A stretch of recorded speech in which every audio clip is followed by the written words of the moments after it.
In a world where every royal movement is choreographed down to the last detail, where security teams plan routes months in advance and protocol dictates every breath, one moment of spontaneous decision would ripple through the corridors of power and capture the hearts of millions. On a gray October morning in 2024, as storm clouds gathered both literally and figuratively over the British monarchy, Princess Catherine made a choice that would define her reign as the future queen. She took the wheel herself. This wasn't just about driving a car. This was about a woman stepping into her power, about tradition meeting modernity, about vulnerability becoming strength. As the sleek Range Rover pulled away from Kensington Palace with Catherine behind the wheel instead of in the back seat, nobody could have predicted the extraordinary chain of events that would unfold over the next 48 hours. What started as a simple visit to Windsor Castle would become a defining moment in royal history, a testament to courage in the face of uncertainty, and a reminder that sometimes the most powerful thing a person can do is simply show up. The storm was coming. But Catherine was ready to drive straight through it. The morning of October 15, 2024, began like any other at Kensington Palace. The sounds of London awakening drifted through the thick windows as Catherine stood in her private study, coffee cup in hand, reviewing the day's schedule.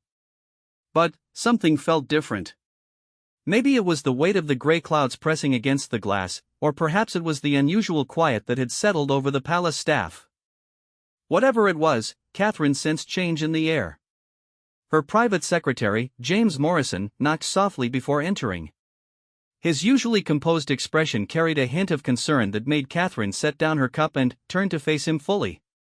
James had been with the royal household for 12 years, and Catherine had learned to read the subtle changes in his demeanor like a weather vane.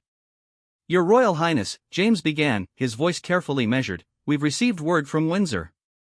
His Majesty has requested your presence this afternoon for what he's calling a family matter of some urgency." The way James pronounced the word urgency made it clear that even he didn't fully understand the nature of the summons. Catherine felt a familiar flutter in her stomach, the same sensation she'd experienced before every major royal announcement, every significant family gathering, every moment when duty called louder than personal preference. Over the years, she'd learned to trust this instinct, to recognize when the carefully orchestrated world of royal life was about to shift in ways no one could predict. "What kind of family matter?" she asked, though she suspected James knew as little as she did. King Charles had always been one for dramatic timing, and, lately, his communications had become increasingly cryptic. Ever since the spring, when rumors had begun circulating about his health, about potential changes to the line of succession, about modernization plans that would reshape the monarchy itself, the king had grown more protective of information, sharing details only when absolutely necessary. The message simply said that your presence was requested at 4 o'clock, and that the matter concerned the future direction of the crown, James replied, consulting his notes with the precision that had made him invaluable to Catherine over the years. "Prince William has received the same message, as have the Princess Royal and the Duke of Edinburgh." Catherine nodded, her mind already racing through possibilities. A gathering of the senior working royals at Windsor could mean many things, none of which were likely to be routine. She thought about the conversations she'd had with William over the past few months, the late-night discussions about their roles, about the pressures facing the monarchy, about the delicate balance between tradition and the rapidly changing expectations of the British public. "James, I want to drive myself today," Catherine said suddenly, the decision forming as the words left her mouth. She saw surprise flicker across his face, followed quickly by what she recognized as his diplomatic version of alarm. "Ma'am, I'm not sure that's advisable. The weather forecast shows storms developing, and security protocols for Windsor visits typically require—" "I know what the protocols require," Catherine interrupted gently but firmly. "And I know what I need today. Please inform security that I'll be driving myself in the Range Rover. They can follow at their usual distance, but I want to be behind the wheel." James hesitated for a moment, clearly calculating the various complications this decision would create for the security team, the press office, and probably half a dozen other departments. But he'd worked with Catherine long enough to recognize when her mind was made up, and, more importantly, when her instincts were guiding her towards something significant. "Of course, Your Royal Highness. I'll make the arrangements immediately." As James left to coordinate what Catherine knew would be a minor scramble among the staff, she remained standing by the window, watching the clouds build over London. There was something about the act of driving that had always centered her, something about having control over speed and direction and destination that felt essential in a life where so many decisions were made by others, where so many movements were predetermined by centuries of protocol. She thought back to her early days as a member of the royal family, when every public appearance felt like walking a tightrope without a net. She'd learned quickly that authenticity was both her greatest asset and her biggest risk, that the public craved genuine moments from their royals while the institution demanded careful adherence to tradition. Over the years, she'd found ways to bridge that gap, to be genuinely herself while respecting the weight of her position. But today felt different. Today felt like one of those moments when being genuine might require pushing against the boundaries of what was expected, might require trusting her instincts even when they led her away from the prescribed path. Catherine moved through her morning routine with the efficiency that had become second nature. She selected a navy blue coat that struck the right balance between formality and practicality, knowing that whatever waited for her at Windsor would likely involve both outdoor elements and serious conversations. She chose jewelry that was meaningful rather than flashy, her sapphire engagement ring catching the gray light from the window as she checked her reflection one final time. By noon, the palace was buzzing with the quiet efficiency that accompanied any royal movement. Security teams had confirmed routes, weather updates had been received, and the Range Rover had been prepared to Catherine's specifications. The vehicle itself was a study in understated luxury, armored but elegant, equipped with communication systems that could connect her to Buckingham Palace, Downing Street, or emergency services at a moment's notice. As Catherine made her way through the palace corridors, she encountered various staff members who offered the subtle nods and brief eye contact that served as acknowledgement in the formal atmosphere of royal residences. But, today, she noticed something different in their expressions, a hint of curiosity mixed with what might have been respect. Word had clearly spread that the Princess of Wales would be driving herself to Windsor, and, in the carefully controlled world of royal protocol, such departures from routine carried significance that extended far beyond simple transportation choices. Her personal protection officer, Detective Inspector Sarah Collins, was waiting by the vehicle when Catherine arrived in the palace courtyard. Sarah had been with Catherine for 3 years, and their relationship had evolved into something approaching friendship, built on mutual respect and shared understanding of the unique pressures that came with royal life. "The route to Windsor is clear, ma'am," Sarah reported, "though we're monitoring weather conditions. The storm system is moving faster than initially predicted." She paused, studying Catherine's expression with the insight that came from close observation. "Are you sure about driving yourself today? The conditions might become challenging." Catherine smiled, recognizing the genuine concern behind Sarah's question. "I'm sure. Sometimes the challenging conditions are exactly what we need to navigate through, don't you think?" Sarah nodded, understanding passing between them without need for further explanation. "We'll be right behind you, ma'am." Standard distance, but close enough if anything develops. As Catherine settled behind the wheel of the Range Rover, she felt the familiar sensation of control returning to her hands. The steering wheel, the pedals, the mirrors adjusted to her specifications, all represented a kind of autonomy that was rare in royal life. She started the engine and felt the powerful vehicle respond to her touch, ready to carry her toward whatever waited at Windsor Castle. The drive from Kensington Palace to Windsor typically took about an hour under normal conditions, following a route that had been carefully planned to balance security concerns with efficiency. As Catherine guided the Range Rover through the palace gates and onto the London streets, she could see Sarah's vehicle in her rearview mirror, maintaining the discreet distance that allowed for protection without intrusion. The city streets of London held their usual mixture of chaos and charm, with pedestrians hurrying along sidewalks under increasingly gray skies, and traffic moving with the stop-and-start rhythm that characterized afternoon travel in the capital. Catherine found herself observing the city with the heightened attention that came from being in control of her own movement, noticing details that usually passed by in a blur when she was a passenger. Children pressed their faces to the windows of a school bus that had pulled up beside her at a traffic light, their eyes wide with recognition and excitement. Catherine smiled and offered a small wave, watching their faces light up with delight before the light changed and traffic began moving again. These moments of spontaneous connection with the public were part of what made royal duty meaningful, reminders that behind all the protocol and ceremony were real people whose lives were touched, however, briefly, by these encounters. As the Range Rover moved through the suburbs of West London, Catherine's mind returned to the mysterious summons to Windsor. King Charles had always been protective of family information, but lately, his communications had carried an additional weight that suggested decisions were being made that would affect not just the immediate royal family, but the institution itself. She thought about the various challenges facing the monarchy, from public opinion polls that showed declining support among younger generations to financial pressures that demanded careful consideration of every public expenditure. The relationship between tradition and modernization had become a central theme in royal circles, with debates about everything from the size of the working royal family to the role of social media in royal communications.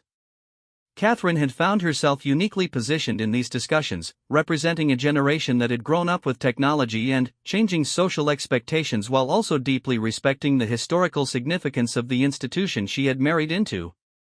As she drove, Catherine reflected on the journey that had brought her to this moment. From her relatively normal childhood in Berkshire to her university years at St. Andrews, where she'd met William, to the careful navigation of their relationship under intense media scrutiny, every step had been preparation for the role she now held. But preparation, she'd learned, could only carry you so far. The real work began when you stepped into situations where no amount of training could predict exactly what would be required. The first drops of rain began to hit the windshield as Catherine reached the M25, the motorway that would carry her toward Windsor. She turned on the wipers and adjusted her speed slightly, mindful of the changing conditions but unfazed by the weather's deterioration. If anything, the approaching storm seemed to match her mood, a sense of anticipation mixed with determination as she drove toward an uncertain but important destination. Behind her, Sarah's vehicle maintained its steady presence, a reminder that even in this moment of relative independence, Catherine's safety remained a priority for others. But the psychological effect of being in control of her own movement was significant, creating a sense of agency that would prove valuable in whatever discussions awaited her at Windsor Castle. The landscape outside the Range Rover's windows began to change as London gave way to the countryside of Berkshire, with its mixture of historic villages and modern developments. Catherine had driven this route many times over the years, but today she found herself paying attention to details that usually escaped notice. The way the gray light filtered through the clouds, casting the autumn landscape in muted tones that seemed to echo her own contemplative mood.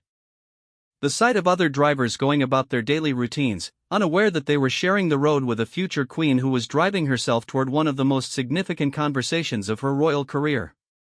As Windsor Castle came into view in the distance, its ancient towers rising against the storm clouds, Catherine felt the weight of history settling around her like a familiar cloak.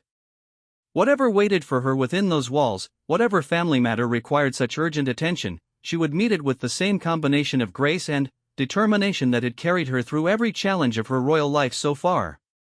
The iron gates of Windsor Castle loomed ahead as Catherine navigated the final approach, their imposing presence a reminder of the centuries of history contained within the castle walls.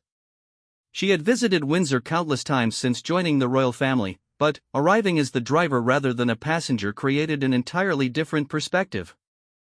The responsibility of maneuvering the Range Rover through the security checkpoints, responding to the respectful nods of the guards, and positioning the vehicle in the designated area all served to focus her attention in ways that passive travel never could.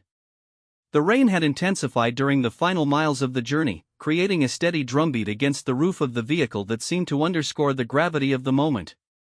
As Catherine pulled into the courtyard and turned off the engine, she took a moment to collect herself, watching the rain create rivulets down the windshield while mentally preparing for whatever conversation awaited her. Sarah appeared at the driver's door almost immediately, umbrella in hand, her professional demeanor unchanged despite the weather conditions. "Smooth journey, ma'am?" she asked, though the question was clearly more about Catherine's state of mind than the actual drive. "Perfect timing, actually," Catherine replied, accepting the umbrella and stepping out into the cool October air. "Sometimes you need to feel the storm to understand what you're walking into." The castle staff moved with their usual efficiency as Catherine made her way through the ancient corridors, her footsteps echoing off stone floors that had witnessed centuries of royal drama, celebration, and decision-making. The atmosphere inside Windsor always felt different from other royal residences, heavier with history but also more intimate, perhaps because it remained the monarch's private weekend retreat rather than simply a working palace. Lady Margaret Thornton, King Charles's private secretary, appeared as Catherine rounded a familiar corner, her expression professionally neutral but with hints of the tension that had become more common in royal staff over recent months. Margaret had served the royal household for over 20 years, and Catherine had learned to read the subtle indicators in her behavior that often provided more information than official communications. "Your Royal Highness," Margaret said with a slight curtsy, "His Majesty is waiting in the oak drawing room. Prince William arrived about 10 minutes ago, and we expect the Princess Royal and the Duke of Edinburgh within the hour." The oak drawing room was one of Charles's preferred spaces for private family meetings, a comfortable but formal room that struck the right balance between intimacy and institutional significance. As Catherine made her way through the castle's corridors, she passed portraits of previous monarchs, each face seeming to observe her passage with the weight of their own experiences in navigating the challenges of royal duty. She found William standing by one of the tall windows, looking out at the storm-lashed gardens with the same contemplative expression she'd seen many times when he was processing complex information. He turned as she entered, and she saw relief flicker across his features, the kind of automatic response that came from years of facing difficult family situations together. "You drove yourself," he said, "and it wasn't a question." William had always been able to read her moods and motivations with uncanny accuracy, understanding the significance of her decision to take control of her own transportation on a day when control over other aspects of the situation might prove elusive. "I needed to think," Catherine replied simply, joining him at the window. "And I had a feeling today was going to require all the clarity I could manage." Before William could respond, King Charles entered the room with the purposeful stride that had become his signature since ascending to the throne. At 75, he moved with the energy of a man driven by the awareness that time was both precious and limited, that the responsibilities of monarchy required constant attention and decisive action. "Catherine, my dear," Charles said, moving to kiss her cheek with the warmth that had always characterized their relationship. "I'm glad you could come on such short notice. I trust the drive was manageable despite the weather?" "Perfectly manageable, thank you," Catherine replied, studying the king's expression for clues about the nature of the urgent family matter. Charles had always been skilled at maintaining his composure in difficult situations, but today she noticed a tension around his eyes that suggested whatever they were about to discuss had been weighing on his mind for some time.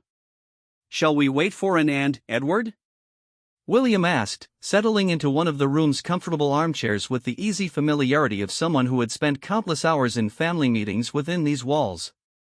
Charles shook his head, moving to his preferred position near the fireplace where a fire crackled against the October chill. "I wanted to speak with you two first. What I have to discuss affects you most directly, and I felt you deserved to hear it before the others arrive." Catherine felt the familiar flutter of anticipation that preceded significant royal announcements, the same sensation she'd experienced before learning about changes to official duties, modifications to security protocols, or shifts in the public role of the monarchy. But today's feeling carried additional weight, suggesting that whatever Charles was about to reveal would have implications that extended beyond routine adjustments to royal life. "There have been discussions," Charles began, his voice carrying the careful precision he used when addressing matters of constitutional significance, "with the Prime Minister, with the Archbishop of Canterbury, with the senior members of the government about the future structure of the monarchy. These discussions have been ongoing for several months, but recent developments have accelerated the timeline for certain decisions." William leaned forward slightly, his attention fully focused on his father. "What kind of developments?" Charles moved to his desk and retrieved a folder that Catherine noticed had been marked with the red seal that indicated documents of the highest sensitivity. "The results of the latest public opinion polling have been illuminating. Support for the monarchy among citizens under 40 has declined to levels that require immediate attention. More significantly, there's been a marked shift in expectations about what role the royal family should play in modern British society." Catherine felt a chill that had nothing to do with the October weather outside. Public opinion had always been a consideration in royal decision-making, but in recent years it had become a more pressing concern as social media amplified both criticism and support in ways that previous generations of royals had never experienced. "The polling indicates," Charles continued, consulting the documents, "that public support for a streamlined monarchy, focused on a smaller core of working royals, has increased dramatically. More importantly, there's clear support for what the pollsters are calling accelerated succession planning. The phrase hung in the air like a physical presence, its implications becoming clear even before Charles elaborated. Catherine reached for William's hand, a gesture of mutual support that had become automatic over years of facing royal challenges together. The advisors believe, Charles said, his voice steady but carrying emotional weight, that the monarchy would benefit from a transition to the next generation sooner rather than later. Not immediately, but within a timeframe that would allow for careful preparation and public adjustment to the idea. William was quiet for a long moment, processing the magnitude of what his father was suggesting. "Are you saying you're considering abdication?" "I'm saying I'm considering what's best for the institution," Charles replied, moving to sit across from them. "I waited 70 years to become king, and I've tried to fulfill the role with the dedication it requires. But the challenges facing the monarchy today are different from those faced by previous generations. They may require leadership that can connect more naturally with younger demographics, leadership that represents a bridge between tradition and the expectations of a modern society." Catherine felt the weight of implications settling around her like a heavy cloak. If Charles was seriously considering stepping aside in favor of William, it would mean her own role would change from Princess of Wales to Queen Consort, from supporting player to central figure in the most visible monarchy in the world. The thought was both thrilling and terrifying, representing the fulfillment of a destiny she'd been preparing for while also acknowledging that no amount of preparation could fully ready someone for the ultimate responsibility of representing the crown. "What's the timeline for this decision?" William asked, his voice carefully controlled but carrying undertones that Catherine recognized as his way of managing intense emotion. "Nothing is final," Charles emphasized, "but the discussions suggest that an announcement of intent might be appropriate within the next 6 months, with an actual transition occurring sometime in the following year. This would allow for the necessary constitutional preparations, public adjustment to the idea, and careful planning of the transition ceremonies." The rain continued to beat against the windows as the three of them sat in contemplative silence, each processing the implications of a conversation that would reshape not just their individual lives but the future of the British monarchy. Catherine found herself thinking about the children, about how such a change would affect George, Charlotte, and Louis, about the additional scrutiny and responsibility that would inevitably accompany their father's elevation to the throne. "The public response to your cancer diagnosis and recovery," Charles continued, addressing Catherine directly, "has reinforced the belief among advisors that you represent exactly the kind of modern royal figure that can strengthen public support for the institution. Your authenticity, your ability to connect with people across different demographics, your balance of respect for tradition with genuine contemporary relevance, all suggest that you and William together could provide the leadership the monarchy needs for the next generation." Catherine felt overwhelmed by the magnitude of the confidence Charles was expressing, but also grounded by the clarity of the path being outlined. She thought about her decision to drive herself to Windsor, about her instinct that today would require every ounce of clarity and strength she could summon. Perhaps her unconscious mind had been preparing for exactly this conversation, this moment when personal choice would intersect with historical responsibility in ways that would define the rest of her life. "Have you discussed this with the Queen Consort?" William asked, referring to Camilla with the consideration that had characterized his acceptance of his father's second marriage. "Camilla has been part of these discussions from the beginning," Charles confirmed. "She understands that her role as Queen Consort was always intended to be transitional, helping to stabilize the monarchy during my reign while preparing the way for your generation to take the central role. She's actually been one of the strongest advocates for moving forward with accelerated succession planning." The conversation was interrupted by the arrival of Princess Anne and Prince Edward, both bringing with them the energy of people who had traveled through increasingly difficult weather conditions. Anne's practical demeanor and Edward's quiet competence had always made them valuable contributors to family discussions, and Catherine could see that Charles was relieved to have the full group assembled. As the senior members of the royal family settled into the oak drawing room, Catherine found herself observing the scene with a mixture of family affection and historical awareness. These were the people who would help navigate one of the most significant transitions in modern royal history, and their collective wisdom and experience would be essential in making decisions that would affect not just their own lives but the future of the British monarchy itself. The storm outside had intensified, creating a dramatic soundtrack for what was clearly going to be one of the most important family meetings in recent royal history. But Catherine felt a surprising sense of calm settling over her, the same centered feeling she'd experienced while driving through challenging conditions to reach Windsor Castle. Sometimes the most important journeys required taking personal control, trusting your instincts, and driving straight through the storm toward whatever destination awaited on the other side. The atmosphere in the oak drawing room shifted as Princess Anne and Prince Edward settled into their chairs, both bringing with them the practical energy that had always characterized their approach to royal duty. Anne, in particular, had the ability to cut through ceremony and sentiment to focus on the essential elements of any situation, while Edward's thoughtful nature meant his questions often revealed considerations others might overlook. "I assume this gathering relates to the polling data and constitutional discussions you mentioned last month," Anne said without preamble, her direct approach typical of someone who had spent decades navigating royal responsibilities with efficiency and minimal drama. She had always been Catherine's model for how to balance personal authenticity with institutional duty, showing that it was possible to serve the crown without losing one's essential character. Charles nodded, appreciating his sister's ability to move directly to the heart of matters. "The situation has developed more quickly than any of us anticipated. The polling trends have accelerated, and there's now clear evidence that public support for the monarchy could be significantly strengthened by strategic changes to its structure and leadership." Edward leaned forward, his expression thoughtful as he processed the implications. "Are we discussing modification of working royal duties, or something more fundamental?" "More fundamental," William answered, his voice steady despite the magnitude of what he was acknowledging. "Father is considering abdication in favor of accelerated succession." The words seemed to settle over the room like a physical presence, their weight evident in the momentary silence that followed.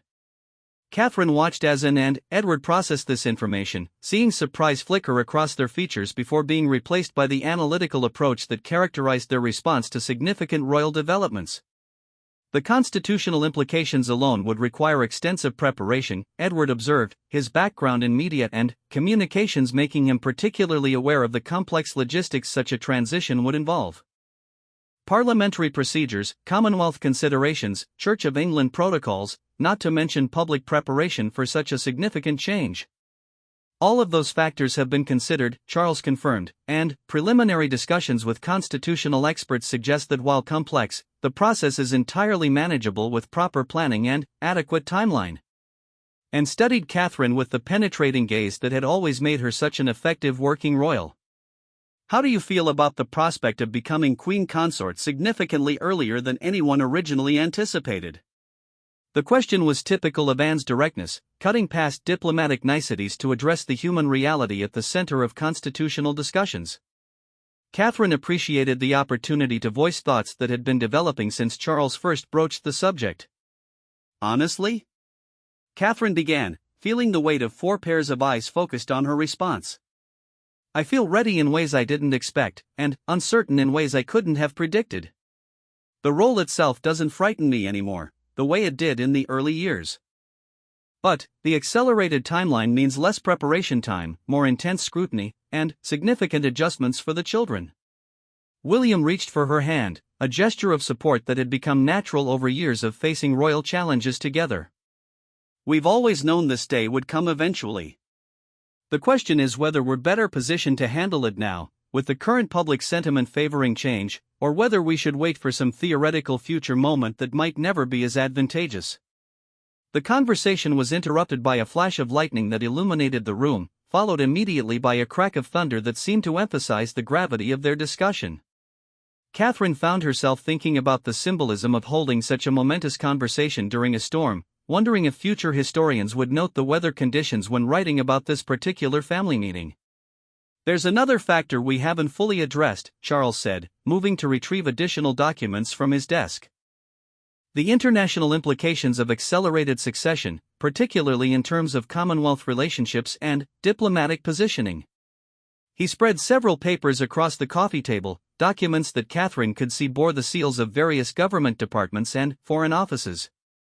The analysis suggests that William and Catherine, as the younger generation, might actually strengthen Commonwealth ties, particularly with nations where younger populations have been questioning traditional monarchical relationships. And examined the documents with the thoroughness that had made her such an effective representative in international royal duties. The Australians and Canadians have been particularly vocal about wanting modernization. A younger king and queen might address some of their concerns about relevance and contemporary connection. The African Commonwealth nations have expressed similar sentiments, Edward added, drawing on his experience with international royal visits. There's been consistent feedback that they'd welcome royal leadership that feels more connected to current global realities. Catherine felt a surge of excitement mixed with trepidation as she considered the international aspects of potential early succession. Her own background, relatively normal by royal standards, had always been seen as an asset in connecting with people who felt distant from traditional aristocratic structures. The prospect of representing the crown on the global stage earlier than expected was both thrilling and daunting. What about the practical timeline?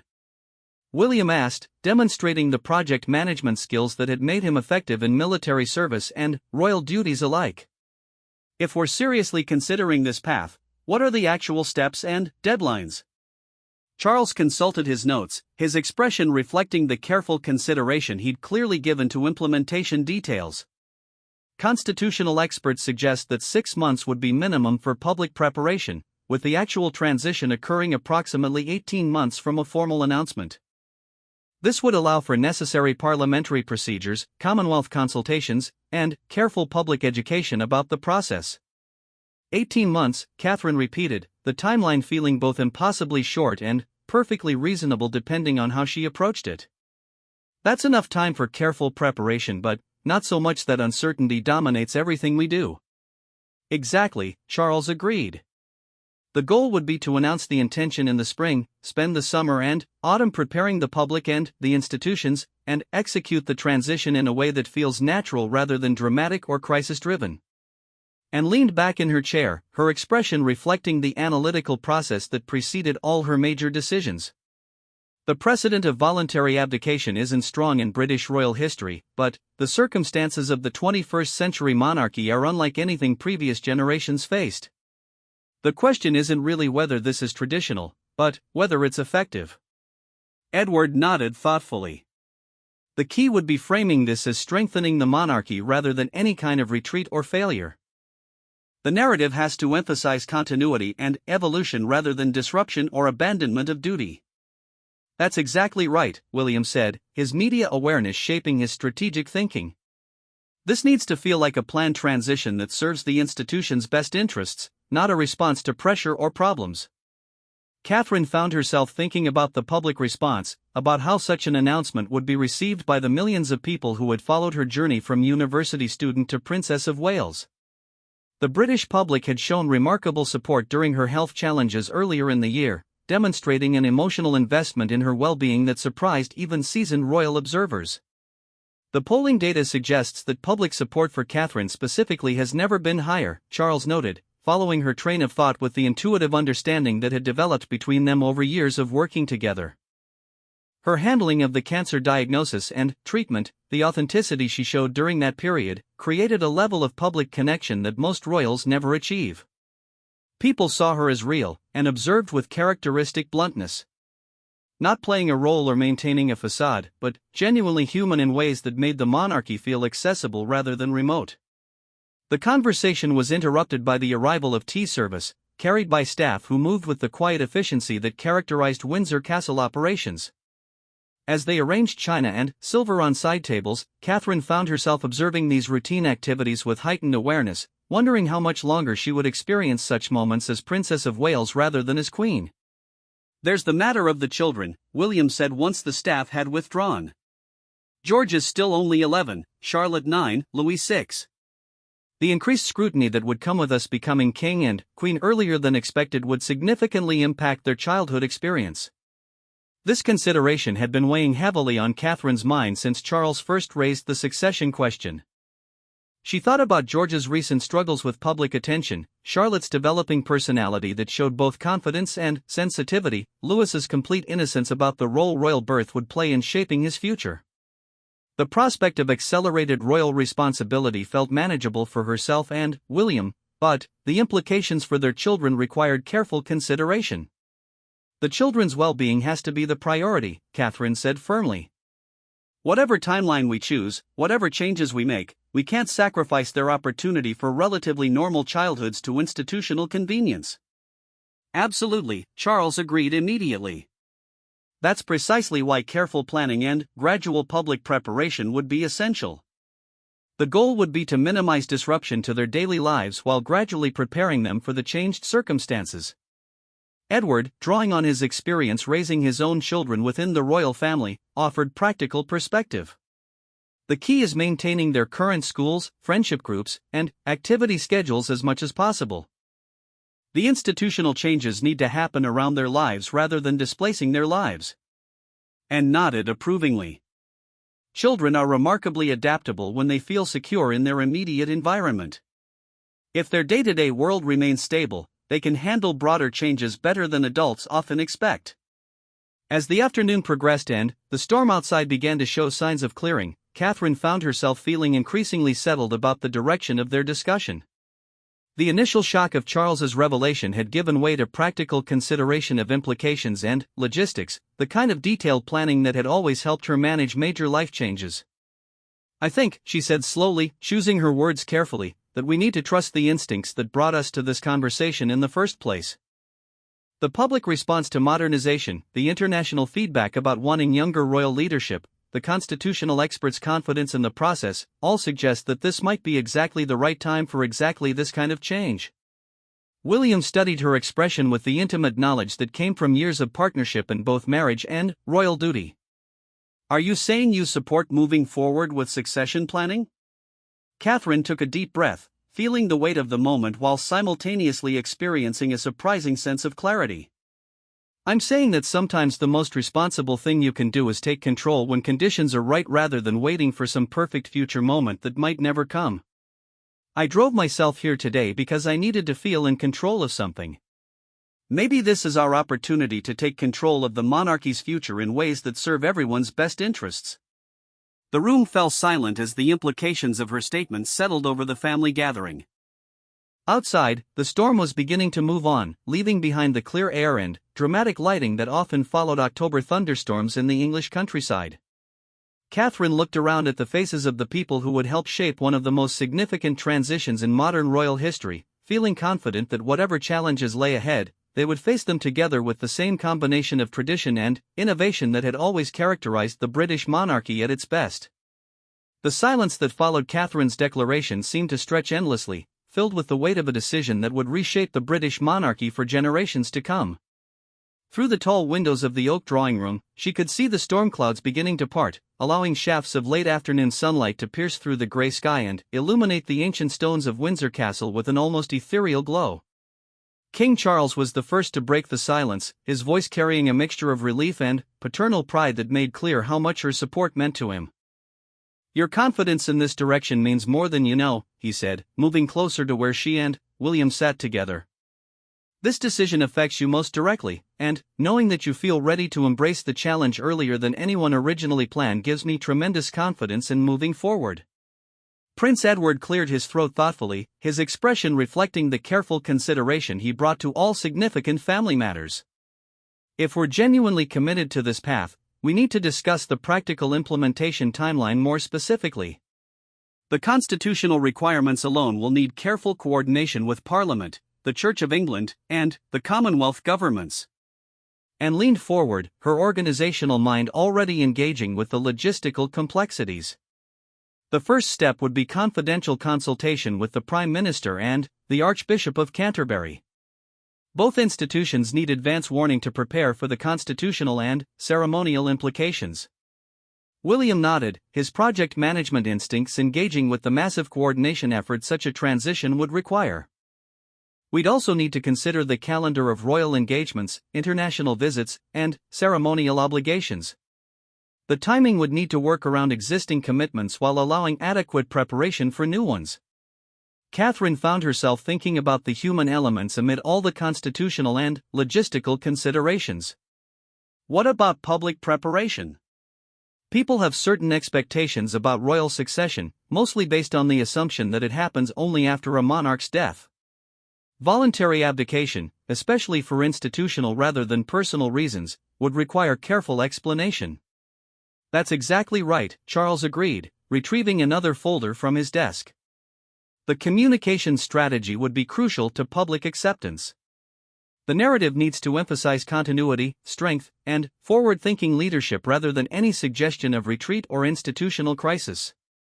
The folder contained what appeared to be preliminary communications plans, documents that suggested the royal household had been preparing for this conversation much longer than Catherine had realized.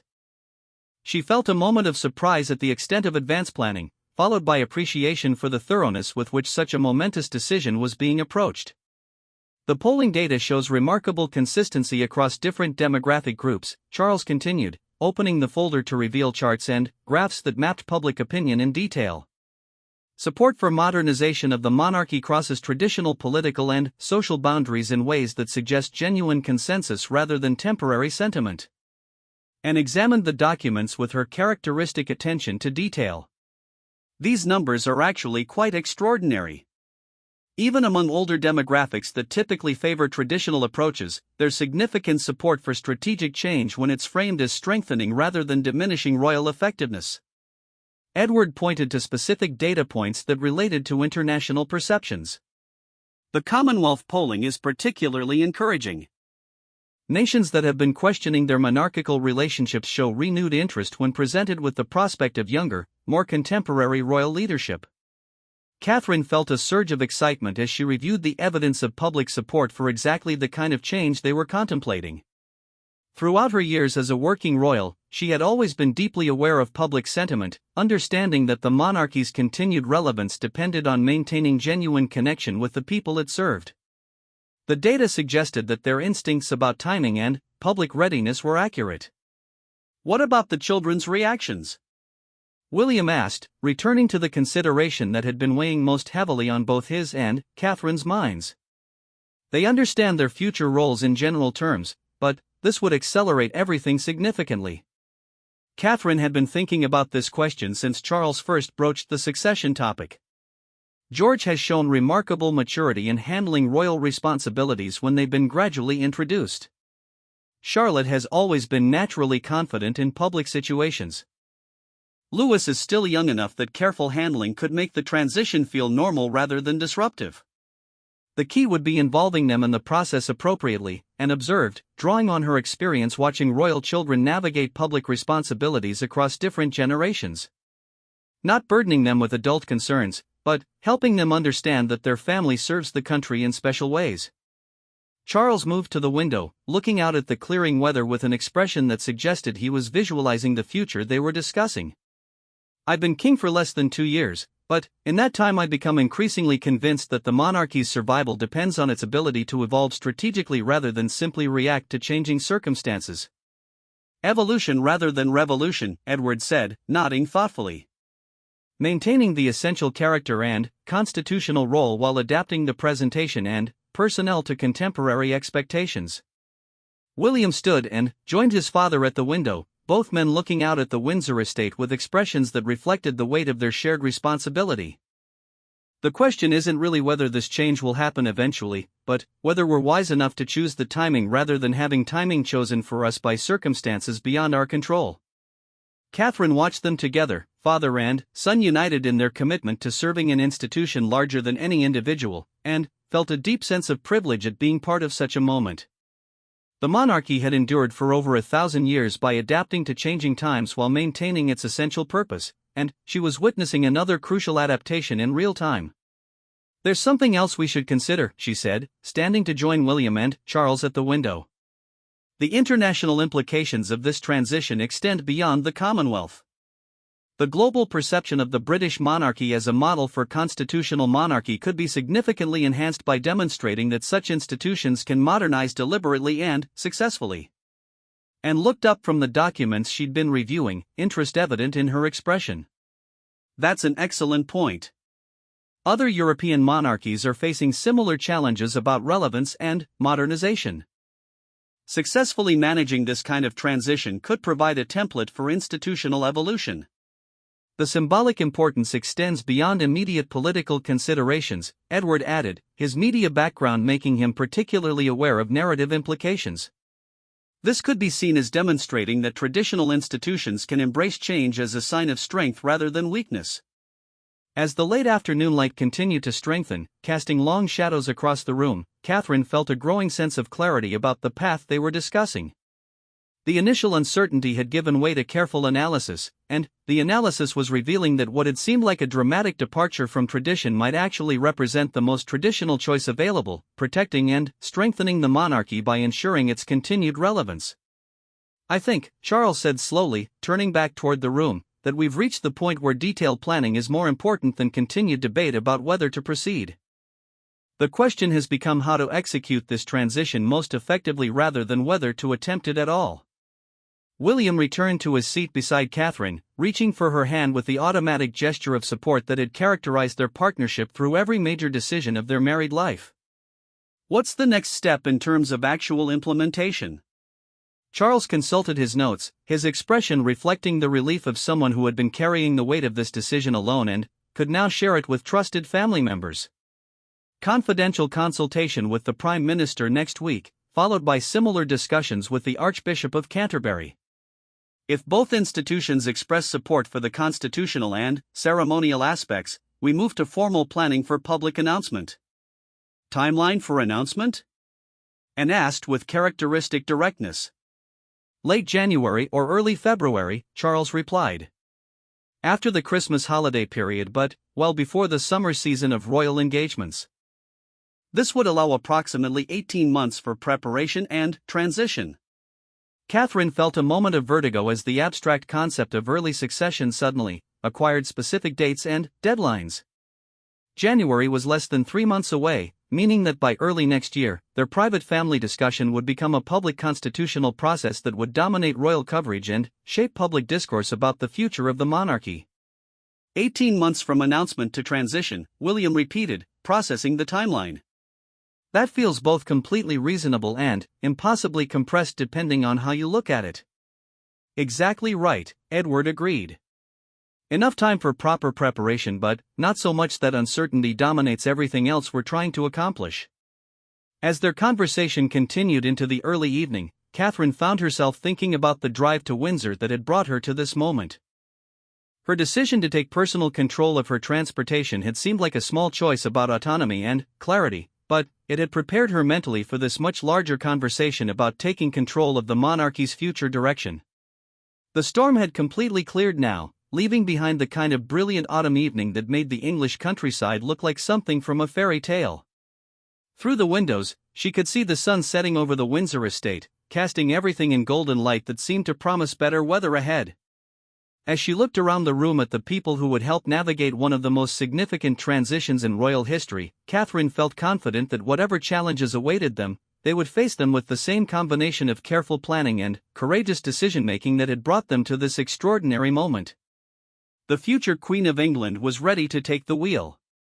The golden light of early evening was fading to deep purple by the time the royal family concluded their historic discussion at Windsor Castle. As they prepared to leave, Catherine felt the weight of transformation settling around her like an invisible cloak, the knowledge that she would never again experience the world quite the same way as she had during the drive to Windsor that morning. The conversation had continued for hours, moving from broad constitutional principles to specific implementation details, from international implications to intimate family concerns. They had discussed everything from the timing of Parliament consultations to the children's school schedules, from Commonwealth communications to the ceremonial details that would mark William's eventual coronation as King William V. "The next few months will require absolute discretion," Charles emphasized as they gathered their belongings. "Constitutional planning of this magnitude must remain confidential until formal announcements can be properly coordinated with all the relevant institutions." Catherine nodded, understanding the delicate balance between necessary preparation and premature revelation that could destabilize public confidence in the monarchy's stability. She thought about the conversations she would need to have with close friends and advisors, the careful language that would be required to seek counsel without revealing the magnitude of approaching changes. "I'll need to speak with my private secretary about adjusting the spring engagement calendar," she said, her practical nature engaging with the immediate logistical requirements. Nothing dramatic enough to attract speculation, but some flexibility for increased preparation time. William was making similar mental calculations about his own official duties and the charitable organizations that depended on royal patronage. The Foundation's board meeting in December would be an opportunity to discuss long-term strategic planning without revealing specific timelines. And stood, her efficient manner unchanged despite the extraordinary nature of their discussion. I'll coordinate with Margaret about constitutional research and precedent review. There are probably procedures and protocols that haven't been examined since 1936, and we need to understand every requirement before moving forward. The reference to 1936 and King Edward VIII abdication hung in the air for a moment, a reminder that voluntary royal abdication was not entirely without precedent in modern British history, though the circumstances could hardly have been more different. Edward's abdication had been driven by personal desire and constitutional crisis, while Charles's consideration of succession planning was motivated entirely by institutional service and strategic positioning. The key difference, Edward observed, following the same train of thought, is that we're discussing planned transition rather than crisis management. Every aspect can be prepared carefully rather than negotiated under pressure. As they made their way through Windsor's corridors toward their waiting vehicles, Catherine found herself memorizing details of the ancient castle that had witnessed so many crucial moments in royal history. The portraits of previous monarchs seemed to observe their passage with expressions that could have been approval or skepticism, depending on the viewer's interpretation. Outside, the evening air was crisp and clear, washed clean by the storm that had provided such dramatic accompaniment to their afternoon discussion. Catherine's Range Rover waited where she had left it, looking remarkably ordinary given the extraordinary circumstances it had transported her through. Sarah approached with her characteristic professionalism, though Catherine detected hints of curiosity in her expression that suggested the Royal Protection Officer had sensed the significance of the day's events even without access to specific details. Smooth return journey anticipated, ma'am? Sarah asked, the routine question carrying additional weight in light of the changing weather conditions and the late hour. I think so, Catherine replied, accepting the vehicle keys with hands that felt steadier than they had that morning. The storm seems to have passed completely. As she prepared to drive back to Kensington Palace, Catherine realized that the return journey would be entirely different from her morning trip to Windsor. This morning she had been driving toward uncertainty, seeking clarity about an unknown situation. Tonight she was driving away from one of the most significant conversations of her life, carrying knowledge that would reshape her future and the future of the British monarchy. William approached her car before she could start the engine, tapping gently on the window with the expression of shared understanding that had characterized their partnership through every major challenge of their royal life together. "How are you feeling about everything?" he asked when she lowered the window, his voice carrying the intimate concern that existed alongside their public partnership. "Ready," Catherine replied without hesitation, surprising herself with the certainty in her voice. "More ready than I expected to be, actually. This morning I felt like I was driving into a storm. Tonight I feel like I'm driving toward the future we're supposed to create." William smiled, the expression carrying relief and excitement in equal measure. "See you at home. Drive safely." As Catherine guided the Range Rover through Windsor's gates and onto the road that would carry her back to London, she found herself reflecting on the day's extraordinary developments. The morning's impulse to drive herself had seemed like a small assertion of control in a life where control was often limited. Now she understood that it had been preparation for one of the most significant conversations of her royal career, a conversation that would require every ounce of clarity and confidence she could summon. The evening traffic was light, allowing her to maintain steady progress through the countryside that separated Windsor from the capital. She passed other drivers heading home from work, families returning from day trips, ordinary people living ordinary lives who had no idea that the woman in the Range Rover traveling alongside them had just participated in planning one of the most significant royal transitions in modern history. As she drove, Catherine thought about the children waiting for her at Kensington Palace, probably finishing homework or preparing for bed, completely unaware that their futures had been fundamentally altered during the course of their parents' afternoon at Windsor. The prospect of telling them about the approaching changes felt both daunting and exciting, an opportunity to help them understand that their family's service to the country was evolving in ways that would require new kinds of preparation and commitment. George, at 11, was old enough to understand the basic constitutional implications of his father becoming king earlier than originally expected. Charlotte, at 9, had always shown remarkable intuitive understanding of royal responsibilities and would likely adapt to changed circumstances with her characteristic confidence. Louis, at 6, remained young enough that careful handling could make the transition feel like natural evolution rather than dramatic disruption. The lights of London came into view as Catherine navigated the final miles of her journey, the familiar skyline creating a sense of homecoming that contrasted sharply with the morning's sense of departure toward uncertainty. She thought about the conversations that lay ahead, the months of careful planning and discreet preparation that would culminate in public announcement of one of the most significant royal transitions in generations. Her mobile phone, connected to the car's communication system, chimed with a text message from her private secretary. Hope Windsor meeting went well. Several requests for spring engagement confirmations have come in today. Shall I defer responses until we can discuss scheduling? Catherine smiled at James's diplomatic language and careful timing. He understood the significance of family meetings at Windsor even without access to specific details, and his offer to defer scheduling commitments suggested he sensed that significant changes might be ahead. Please defer new commitments beyond March, she replied, using voice-to-text while maintaining her focus on driving. We'll review the overall calendar when I'm back in the office tomorrow. As Kensington Palace came into view, Catherine felt the satisfaction of completing a journey that had been both literal and metaphorical. This morning she had driven toward an unknown conversation about undefined family matters. Tonight she was returning home as someone who had participated in planning the future direction of the British monarchy, someone who had committed to becoming Queen Consort years earlier than anyone had originally anticipated. The palace security gates opened as she approached, and she guided the Range Rover through the familiar routine of arrival at home. The courtyard was illuminated by soft lighting that created an atmosphere of sanctuary and privacy, a welcome contrast to the public nature of so much royal life. As she turned off the engine and sat for a moment in the quiet vehicle, Catherine reflected on the day's extraordinary progression from private impulse to historic decision. Her choice to drive herself to Windsor had been about seeking control and clarity in an uncertain situation. Now she understood that the uncertain situation had been an invitation to take control of the monarchy's future in ways that would benefit not just her own family but the institution itself and the millions of people it served. She gathered her belongings and stepped out into the cool October evening, looking up at the windows of Kensington Palace that glowed with the warm light of home and family. Somewhere inside, William would be helping with bedtime routines, reading stories, answering homework questions, maintaining the normal rhythms of family life that would provide stability and security for their children throughout the extraordinary changes ahead. As Catherine walked through the palace entrance, she carried with her the knowledge that she had just participated in one of the most significant conversations in recent royal history. But, more than that, she carried the confidence that came from driving through the storm and discovering that the destination was exactly where she belonged. The future Queen of England was home.